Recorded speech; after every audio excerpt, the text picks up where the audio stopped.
نحمده ونستعينه ونعوذ بالله من شرور أنفسنا ومن سيئات أعمالنا من يهده الله فلا مضل له ومن يضلل فلا هادي له وأشهد أن لا إله إلا الله وحده لا شريك له وأشهد أن محمدا عبد الله ورسوله أما بعد سبحانك لا علم لنا إلا ما علمتنا إنك أنت العليم الحكيم رب اشرح لي صدري ويسر لي أمري واحلل عقدة من لساني يفقه قولي اللهم علمنا ما ينفعنا وانفعنا بما علمتنا وزدنا علما وهدى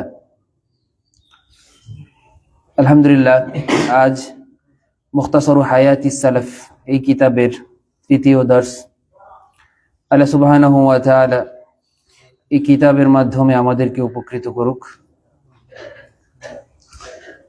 وسئل ابن المبارك بحضور سفيان بن عيينة عن مسألة فقال إنا نهينا أن نتكلم عند أكابرنا। ইবনুল মুবারক হচ্ছেন আব্দুল্লাহ ইবনুল মুবারক। ইবনুল মুবারক হচ্ছেন আব্দুল্লাহ ইবনুল মুবারক। তার মৃত্যু 181 হিজরি। 181 হিজরি। ইবনুল মুবারক রাহিমাহুল্লাহ হচ্ছেন ইমামু আহলি সুন্নতি ওয়াল জামাআহ এবং আমিরুল মুমিনিন ফিল হাদিস। হাদিস শাস্ত্রের সবচেয়ে বেশি যারা জ্ঞান রাখেন তাদেরকে বলা হয় আমিরুল মুমিনিন ফিল হাদিস।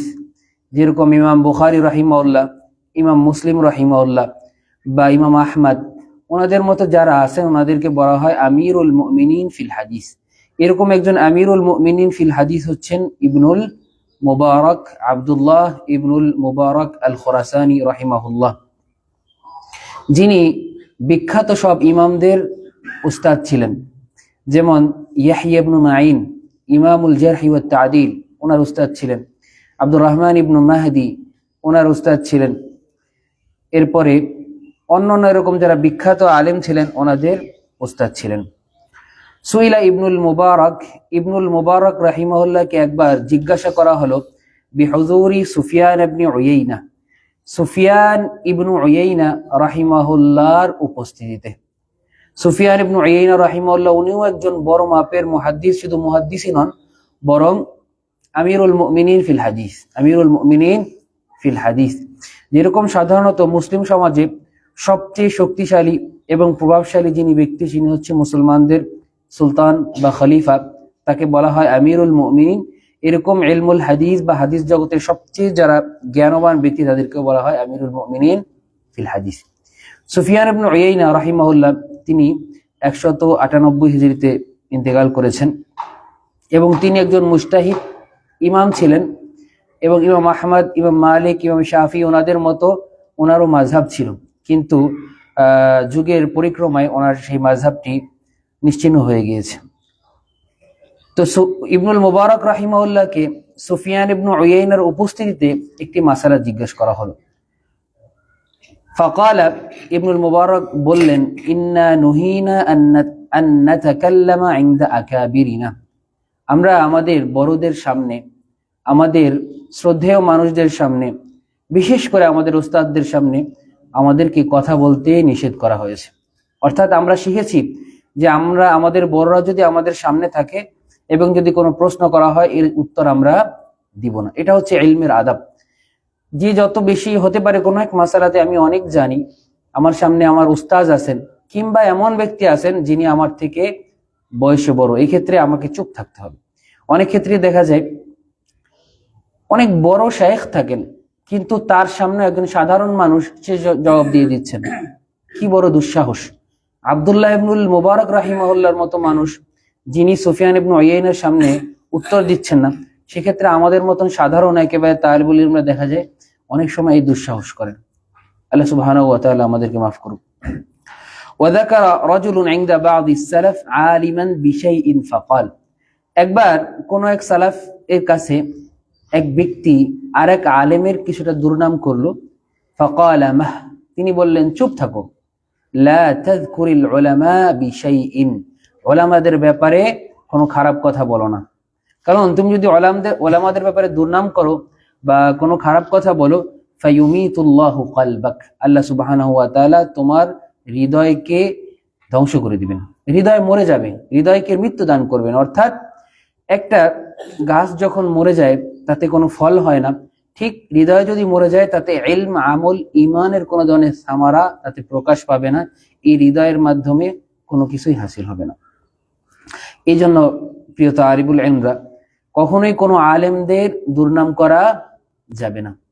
একটি বিষয় মাশহুর প্রসিদ্ধ কথা প্রচলিত আছে, লুহুমুল উলামাই মাসমুমা, লুহুমুল উলামাই মাসমুমা, অর্থাৎ আলেমদের গোশত হচ্ছে বিষাক্ত। অর্থাৎ আল্লাহ সুবহানাহু ওয়া তাআলা বলেছেন যে কোনো ব্যক্তি যদি অপর ভাইয়ের গীবত করে তাহলে সে যেন মরা ভাইয়ের গোশত খেলো, আর সেই গোশতটা যদি আলেমদের গোশত হয় তাহলে সেটা বিষাক্ত, যে খাবে সেই মারা যাবে, চাই সেই আলেম দোষ করুক বা না করুক। এই জন্য বিশেষ করে সাধারণ তালিবুল ইলমরা এই থেকে সম্পূর্ণ চুপ থাকবো। আমরা কোনো আলেমদের ব্যাপারে কোনো কিছু বলবো না। অনেক সময় দেখা যাবে দুই আলেমের মধ্যে কোনো একটা বিষয়ে ঝামেলা লেগে গেছে, এক্ষেত্রে আমরা চুপ থাকবো, কারো পক্ষে অবলম্বন করে অন্যকে আক্রমণ করব না। আমাদের কাজ হচ্ছে এখন বর্তমানে সবচেয়ে গুরুত্বপূর্ণ যেই কাজ সাধারণ তালিবুল ইলমদের, সেটি হচ্ছে ইলমের প্রতি মনোনিবেশ করা। কোন আলেম কি বলল, কোন আলেম কাকে যারা করলো, কোন আলেম কাকে তাদিল করলো, কি করলো না করলো, এগুলোর প্রতি আমাদের খুব বেশি মনোযোগ দেওয়ার দরকার নেই।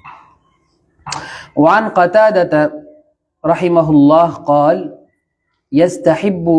يستحب ألا تقرأ أحاديث رسول الله صلى الله عليه وسلم إلا على طهارة।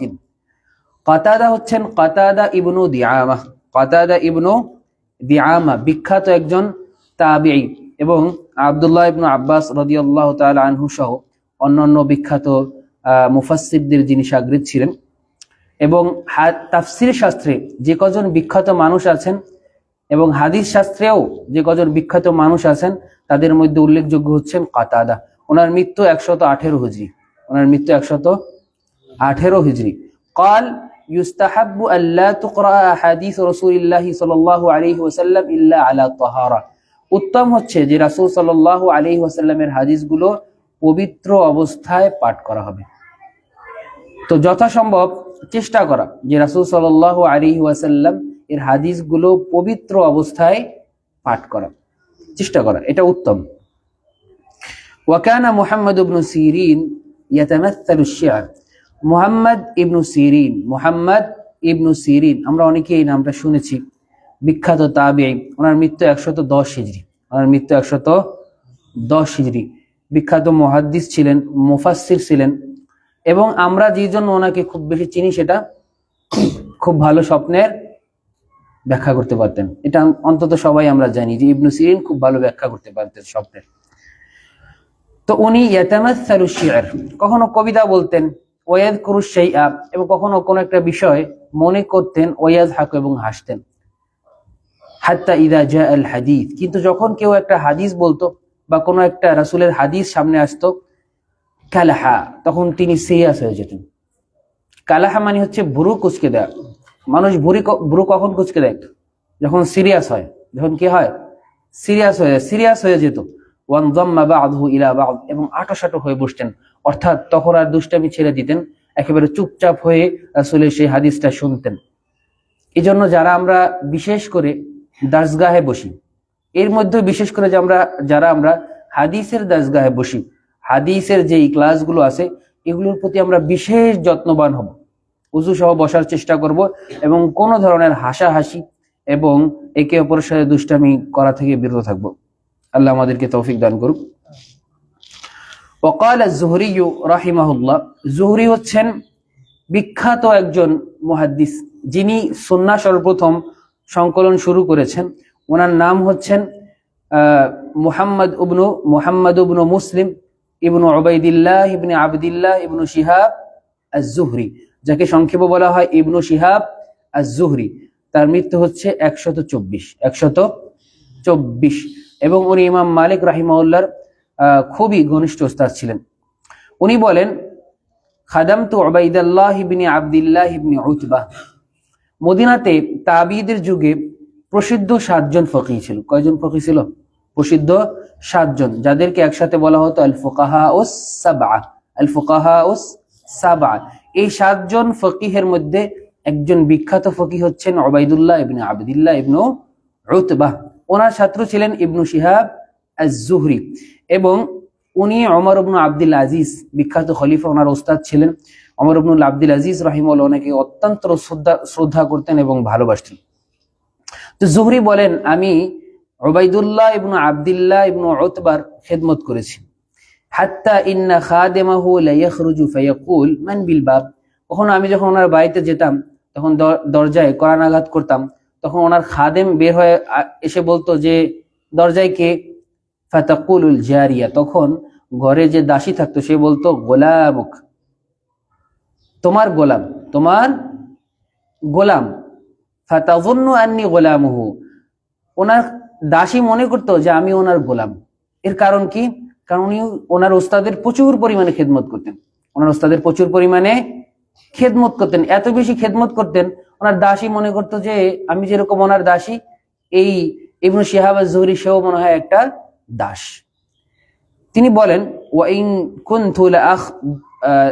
কুনতু লাআখদুমুহু হাত্তা লাআস্তাকিলাহু উযুআ, আমি তার এত বেশি খেদমত করতাম যে উজুর পানিটা পর্যন্ত ঢেলে দিতাম। এই আসারের মধ্যে তালিবুল ইলমদের অনেক বড় শিক্ষা আছে। অনেক তালিবুল ইলমদের মধ্যে দেখা যায় উস্তাদদের খেদমত করতে চায় না, উস্তাদদের তো করতে বলে না খেদমত, কিন্তু ইলমের জন্য যতগুলো উস্তাদদের সান্নিধ্য দরকার, ইলমের জন্য কি দরকার? উস্তাদদের সান্নিধ্য দরকার। আর উস্তাদদের সান্নিধ্য পেতে হলে উস্তাদদের ভালোবাসা দরকার। আর উস্তাদদের ভালোবাসার বড় একটি মাধ্যম হচ্ছে তাদের টুকটাক খেদমত করা। এবং আমাদের সালাফরা করছেন। ইবনু শিহাব আজ-জুহরির মতো মানুষ, যিনি সুন্নাহ সংকলন করেছেন, ওমর ইবনে আব্দুল আজিজ রাহিমাহুল্লাহর যুগে ওনার আদেশে যিনি সর্বপ্রথম সুন্নাহ সংকলন করেন তিনি হচ্ছেন ইবনু শিহাব। উনি ওনার ইবনু শিহাব আজ-জুহরি উস্তাদের এত পরিমাণ খেদমত করেছেন যে উস্তাদের দাসী মনে করতো এটাও মনে হয় তার একটা দাস। এজন্য আমাদের কর্তব্য হচ্ছে উস্তাদদের খেদমত করা। কে যেন আমাদের মাথার মধ্যে এই কথা ঢুকাইছে, এই যুগে এসে আমরা এমন একটা যুগে আসছি যে উস্তাদদের খেদমত করা যাবে না, এরকম কিছু কথা প্রচলিত হয়। এই কথার দিকে কোনো ধরনের ভ্রুক্ষেপ না করে আমরা যথাসম্ভব উস্তাদদের কাছাকাছি যাব, উস্তাদদের টুকটাক খেদমত করব। আল্লাহ সুবহানাহু ওয়া তাআলা আমাদের উস্তাদদের যথাযথ সম্মান দেওয়ার তৌফিক দান করুক। আজকের দাস এই পর্যন্তই। আল্লাহ সুবহানাহু ওয়া তাআলা যতটুকু কথা হলো এর মাধ্যমে আমাদেরকে উপকৃত করুক। বিশেষ করে আমাদের উপর আমাদের উস্তাদদের যে সমস্ত হকুক আছে এগুলো আদায় করার তৌফিক দান করুক। ওয়া আখিরু দাওয়ানা আলহামদুলিল্লাহি রাব্বিল আলামিন। সুবহানাকাল্লাহুম্মা ওয়া বিহামদিকা আশহাদু আল্লা ইলাহা ইল্লা আনতা আস্তাগফিরুকা ওয়া আতুবু ইলাইক।